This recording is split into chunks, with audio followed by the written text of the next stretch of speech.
gente! Eu sou a Yasmin e eu faço parte do Ministério Infantil da Igreja Batista de Barretos. Eu quero lhe dar as boas-vindas. E se você é novo por aqui no nosso culto infantil, também quero te desejar boas-vindas e pedir para que você nos acompanhe sempre, viu? Bom, para começar, vamos tirar a poeira do corpo e espreguiçar bastante. E falando do quão grande é o amor de Deus, eu sei que vocês conhecem, então vem comigo me acompanhar. Vamos lá? O amor de Deus é tão grande que me cerca pela esquerda, que me cerca pela direita, que me cerca pela frente e me cerca também por trás. Ele me cerca por todos os lados, porque o amor de Deus é tão grande. Ai, eu já me senti até mais feliz de fazer isso com vocês. Vocês também não? Bom, vamos fazer uma oração antes de começar? Papai do céu, quero te agradecer pela vida de cada criança, Senhor, te agradecer pela vida de cada família, Pai. Te peço para que tu esteja sempre abençoando, dando muita saúde, proteção, cuidando de cada criança, Senhor, das nossas famílias, dos nossos amiguinhos e dos nossos bichinhos também, Pai. Te peço para que tu esteja nos dando muita saúde, muita alegria e muita felicidade. Em nome de Jesus, amém! Bom, fiquem com uma dança super legal da tia Georgia. Essa história que eu vou contar agora fala de um rapaz chamado José. Ele tinha sonhos que Deus mandava, sempre orava e tinha muita fé. O tempo se passou e José sofreu a traição nas mãos de seus irmãos.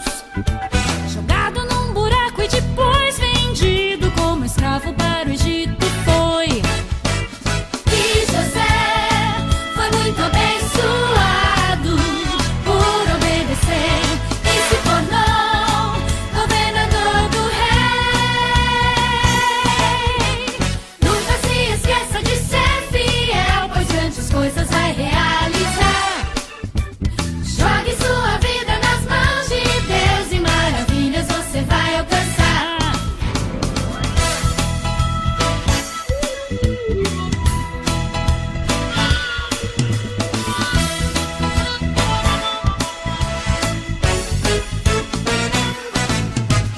Quando então chegou ao Egito, foi comprado pelo grande Potifar. Do trabalho escravo ele foi tirado e no palácio ele foi trabalhar. Faraó depois teve um grande sonho que José então interpretou. De escravo em governador tornou-se e o Egito com sua fé salvou. E José foi muito abençoado por obedecer e se tornou governador do rei. E José foi muito abençoado por obedecer e se tornou governador do rei. Nunca se esqueça de ser fiel, pois grandes coisas vai realizar. Jogue sua vida nas mãos de Deus e maravilhas você vai alcançar.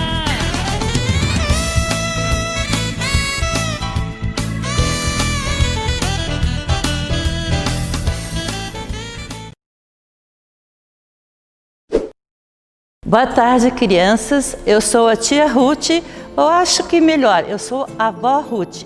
E hoje eu vou contar para vocês sobre uma família bem grande.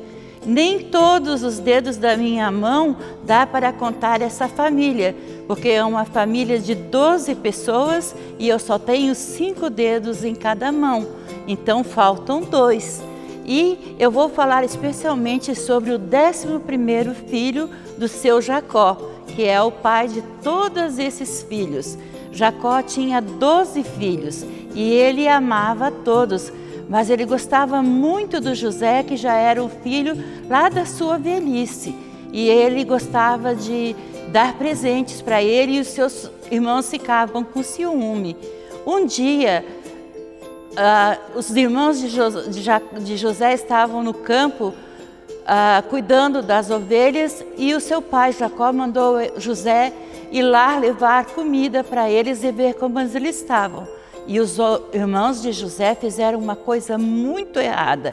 Eles prenderam José num poço e ele ficou lá até que apareceu um monte de homens que estavam indo de uma cidade para outra. E eles então venderam José como escravo para aqueles homens. E José foi parar lá no Egito. Mas Deus providenciou com que José fosse abençoado lá no Egito. E mesmo ele tendo sofrido perseguições, ele se tornou o governador do Egito. Isso se passou muitos anos. E um dia deu uma fome muito grande em toda a terra. E lá no Egito, José havia preparado celeiros, grandes celeiros, depósitos de comida, e havia comida para todas as pessoas. E Jacó disse para seus irmãos, para seus filhos: vão até o Egito e comprem comida para nós. E foram 10 dos irmãos de José para o Egito comprar comida.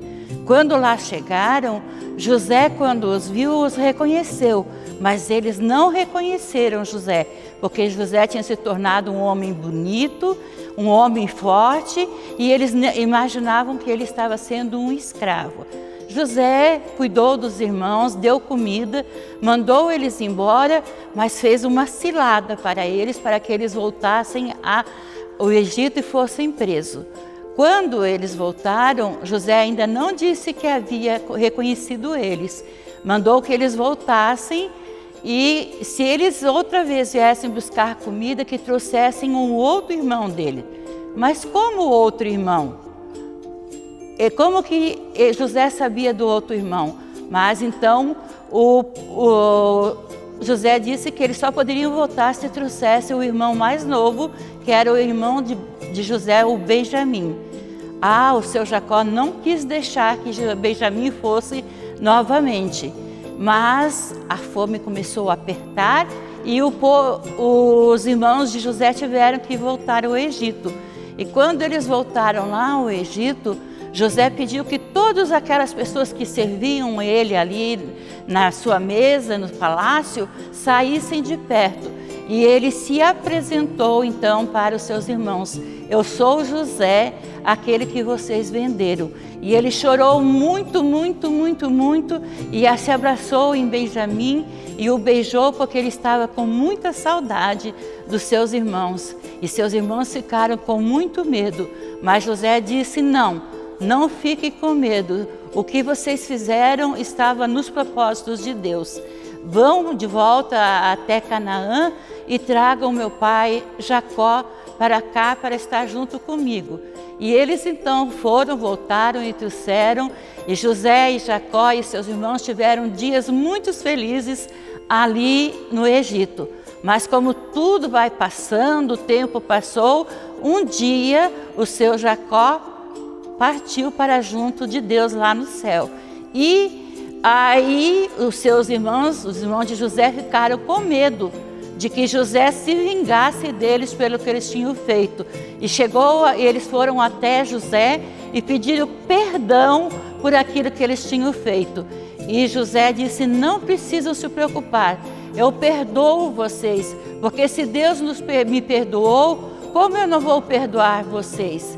E o perdão é uma coisa muito importante nas nossas famílias hoje. Nós brincamos com os nossos amiguinhos, com o nosso irmãozinho, e às vezes a gente machuca o irmãozinho ou o amiguinho e ele fica sentido. Então eu devo ir até ele e pedir desculpa, pedir perdão.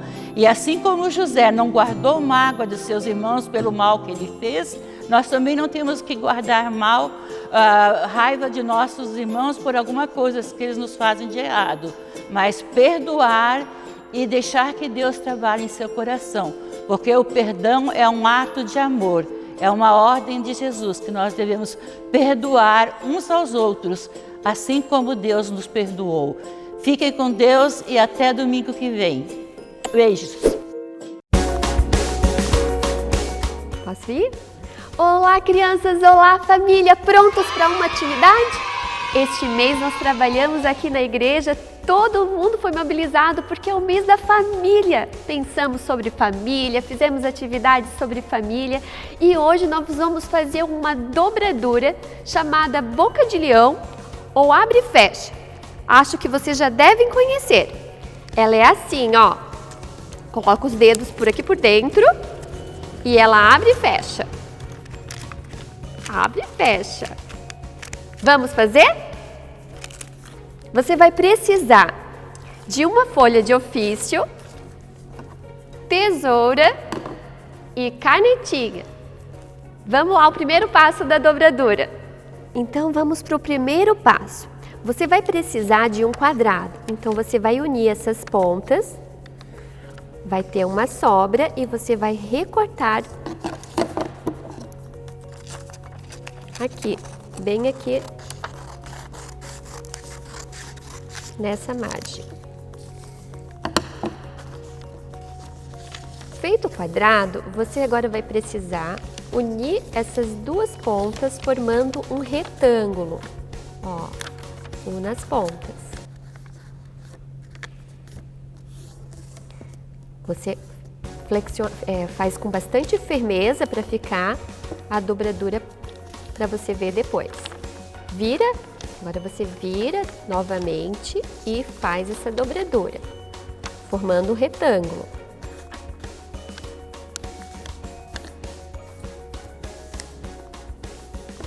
Ah, que legal, olha só, parece uma cruz aqui no meio, você tá vendo, ó? Parece uma cruz. Você vai unir as pontas até chegar no centro. Essa ponta, ó, parece um telhado de casinha, ó, que a gente já fez uma dobradura parecida. Agora, mais uma vez para o centro e mais uma vez até o centro. Essa dobradura eu acho que todo mundo vai ter que participar em casa, né? Porque ela é um pouquinho com bastante detalhes assim, mas fica muito legal o brinquedo.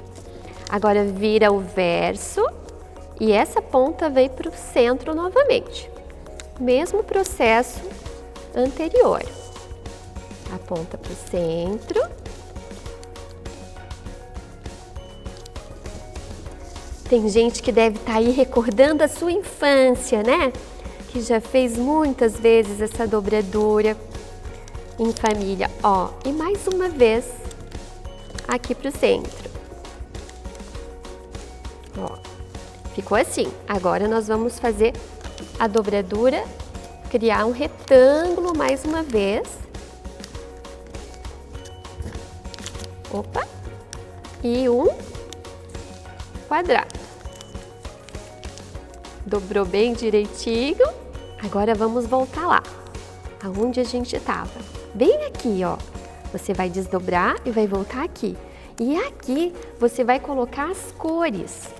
Esse eu já fiz, ó. Estão vendo? Ó? Eu escolhi essas cores. Vou colocar bem do lado aqui para vocês verem. E vocês vão escolher também. Vocês podem escolher várias cores. Vou explicar essa atividade para vocês verem como é que vocês vão fazer. Vocês escolham cores, diferentes cores de canetinha ou lápis de cor, se você não tiver canetinha. E você vai colocar atrás de cada cor uma característica da sua família, ó, ou das famílias que você conhece. Aqui eu coloquei barulhenta e fiz um emoji para representar uma família barulhenta. Eu botei até com a boquinha aberta, ó. Aqui eu conheço famílias grandes, fiz um desenho representando.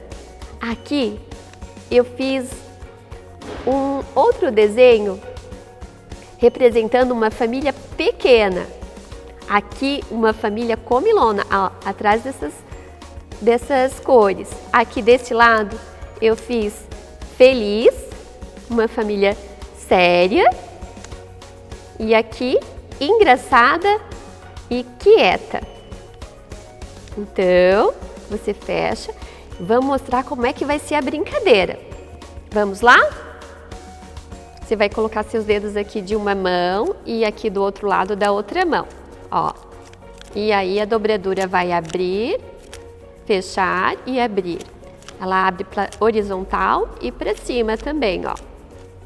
Vamos lá, vamos pensar num número. Pode perguntar para alguém da sua família. Número 7. Vamos contar. 1, 2, 3, 4, 5, 6, 7. Aí alguém da família escolhe uma cor. Rosa. Ai, tem gente que tem certeza que vai escolher rosa. E aí? Uma família quieta. Todo mundo na família fica bem quietinho. Que legal, né? Todo mundo da casa bem quietinho. Vai ser muito divertido. E tenha um feliz momento em família na sua casa. Tchau, tchau. Até a próxima IBB Kids. Oi, gente! Eu sou a Yasmin e faço parte do Ministério dos Juniores. Isso mesmo, do Ministério dos Juniores. Hoje é o nosso primeiro vídeo sobre o culto dos juniores. Vocês estão animados, né? Vocês pediram muito e por isso eu tô aqui para contar para vocês uma história super legal hoje. Mas antes disso eu quero estar revelando para vocês que vocês vão receber uma surpresa em casa na semana que vem. Então fiquem preparados que a gente vai estar mandando um presente para vocês pro próximo domingo, tá bom? Para começar, eu queria estar falando para vocês que a partir das próximas semanas, a gente vai estar contando histórias sobre os milagres de Jesus. E todos eles vêm de um contexto de fé. E seria muito estranho se a gente começasse a falar sobre isso para vocês e nem falasse o que é fé. Por isso, hoje, o nosso tema vai ser o que é fé. Bom, antes de eu falar exatamente o que é a fé, eu preciso falar para vocês de onde ela surge, né? Então, de onde vem a nossa fé? Bom, a nossa fé é um presente de Deus. Foi Deus que nos concedeu a fé. Lá em Romanos, capítulo 12, versículo 3, fala que, no finalzinho, que mediante a fé que foi-lhes concebidos. Então, a fé, ela é concebida por Deus, ela é nos dada como um presente, uma dádiva. Ela não vem do homem, mas sim de Deus. Deus nos permite ter fé para se aproximar dele. Mas o que exatamente é fé? A gente se pergunta tantas vezes o que é fé, parece uma palavra tão pequena, mas tem um sentido tão complexo, né? Bom, lá em Hebreus 11:1 fala que, ora, a fé é o firme fundamento das coisas que se esperam e a prova das coisas que não se veem. Mas o que significa isso? O que é esse firme fundamento? Bom, a palavra grega hipóstrasis foi o que deu origem a essa palavra do firme fundamento, que fala, o hipo significa abaixo e ístasis significa ser, estar, é o verbo ser, estar deles. Então, o que seria essa palavra? Significa algo abaixo do ser, um fundamento, um alicerce. Igual quando a gente vê um prédio, sabe? Que tem todas as paredes, as janelas, as portas. Aquilo para ficar em pé precisa de uma base boa, precisa de algo que a gente não está exatamente vendo, mas que está ali para dar uma sustentação para aquele prédio existir. Então, a fé é o firme fundamento daquilo que se espera. Ou seja, o que é fé? A fé é a base da nossa esperança. A fé é a base de tudo aquilo que a gente espera em Deus. Isso significa ter fé. E ela também é a prova das coisas que não se veem. Que legal, né? O que seria essa prova das coisas que não se veem? A fé é um ato, é um agir. Não é só algo passivo de se ter, mas sim algo de se agir. Ela é algo de se fazer, é algo de se viver.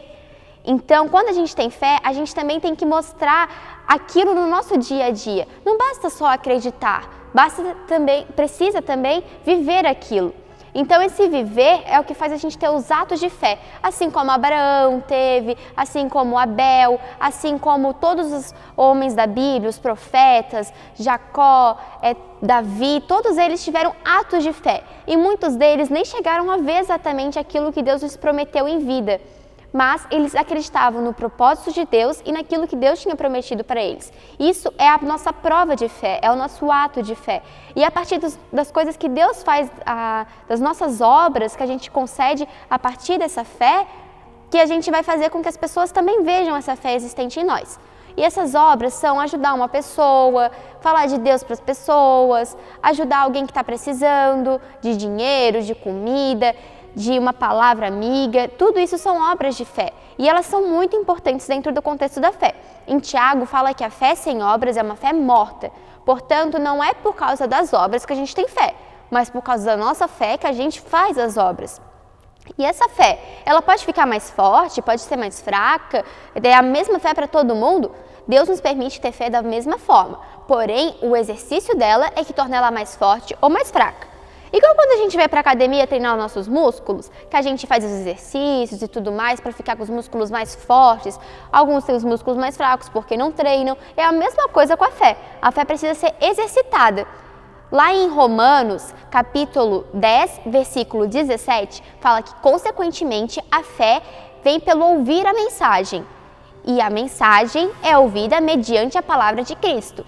Portanto, a nossa fé, ela vem de ouvir a mensagem. Ela é um dom que a gente recebe de Deus, mas que vai ser crescida e fortalecida pela gente de acordo com aquilo que a gente exercita. Que é ouvir a mensagem, é ler a Bíblia, é orar, falar de Deus para os amigos, louvar a Deus. Tudo isso são coisas que fortalecem a nossa fé. E num contexto de fé, muitas vezes a gente se pergunta: por que eu não faço coisas tão extraordinárias quanto os discípulos? Por que eu não sou capaz de fazer milagres igual Jesus? Bom, Jesus já respondeu isso para os discípulos também, sabiam? Os discípulos no começo tinham muita dificuldade de fazer os milagres igual Jesus. Inclusive, eles não conseguiam expulsar os demônios igual Jesus fazia.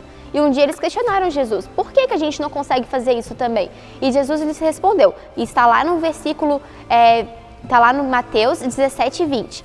Quer dizer, Mateus 20 e 17. Oh, meu Deus, agora eu esqueci se é Mateus 17 e 20. Bom, muitas vezes nesse contexto de fé, a gente se pergunta por que a gente não é capaz de fazer os mesmos milagres que os discípulos de Jesus faziam. Mas a resposta para isso está muito clara na Bíblia. Vocês sabiam que os discípulos no começo também tinham dificuldade em fazer as coisas? Inclusive, eles perguntaram uma vez para Jesus por que eles não conseguiam expulsar os demônios igual Jesus.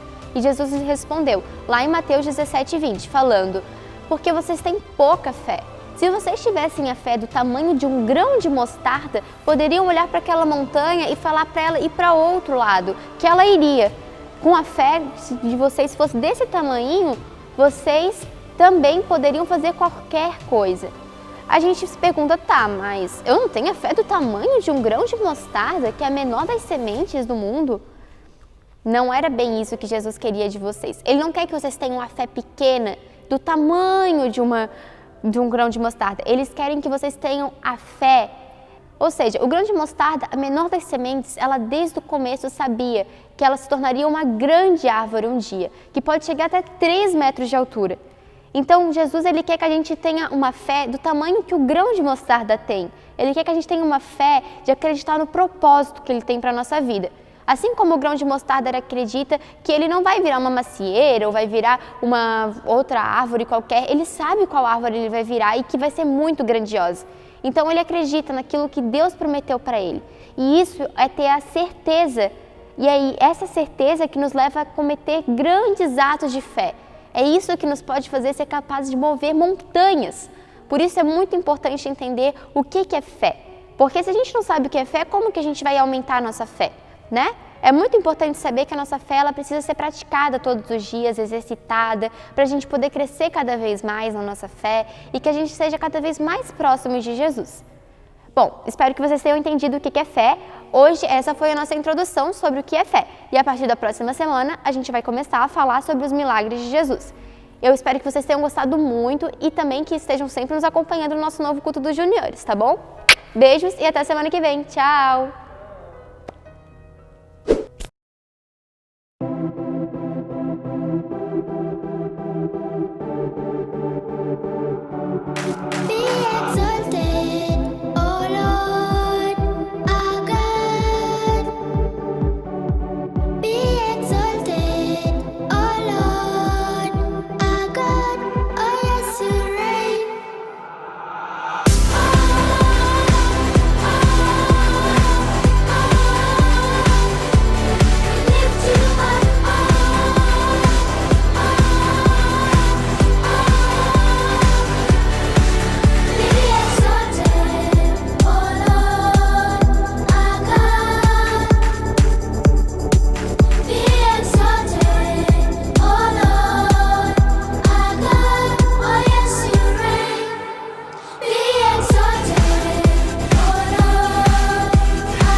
Beijo.